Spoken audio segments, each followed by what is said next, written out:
The biggest problem is a fear that we cannot get this job done. This really is fundamentally a battle between confidence that we can develop a clean energy economy and those who are fearful that we cannot.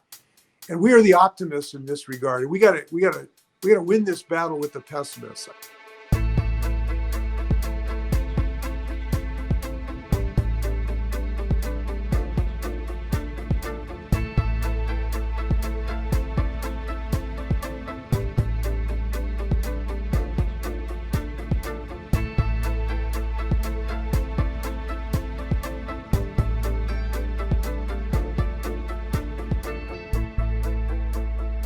I feel very positive about where we are. I'm delighted by President Biden's approach to this because he has demonstrated both a commitment to have the right people on the team.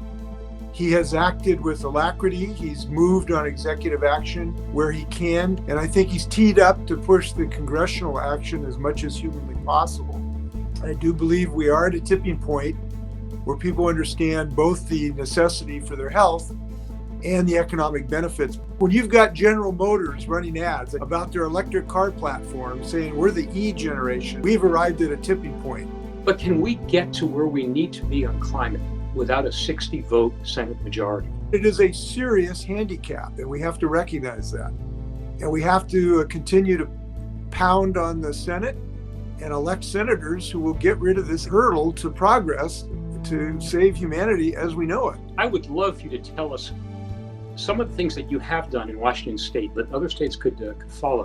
What I would crow about the most is our 100% clean electrical grid bill, which really is the most ambitious and concrete, I think, probably of any in the nation.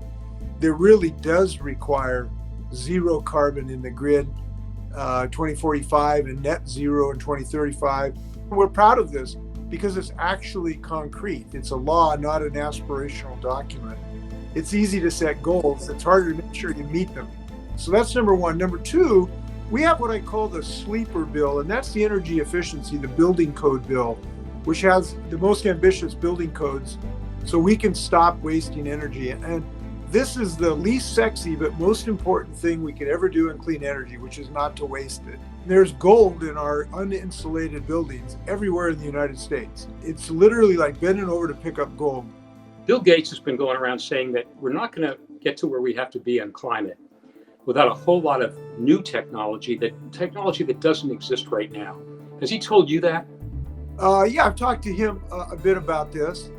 And I do believe that we should make large investments in R&D, but that cannot be a reason not to be deploying all of the incredible technology that is at our feet today.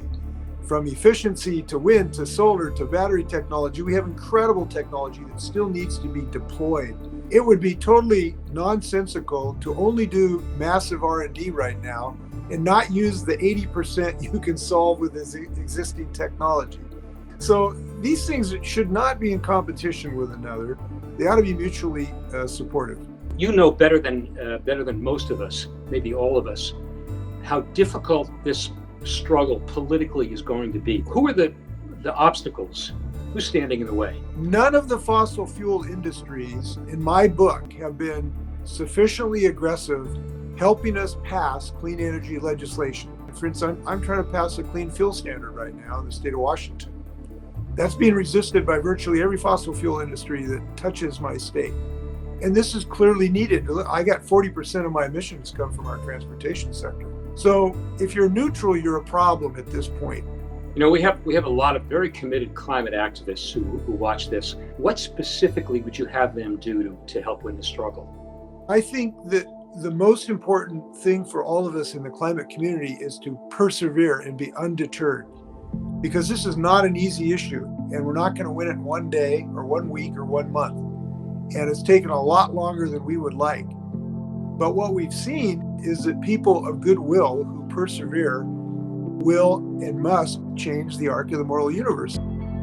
So I would say the most important thing for us to do is to remind ourselves that we can and will win this battle by getting up every morning and be committed to this. And take a little measure of inspiration by those who've gone before in other great efforts.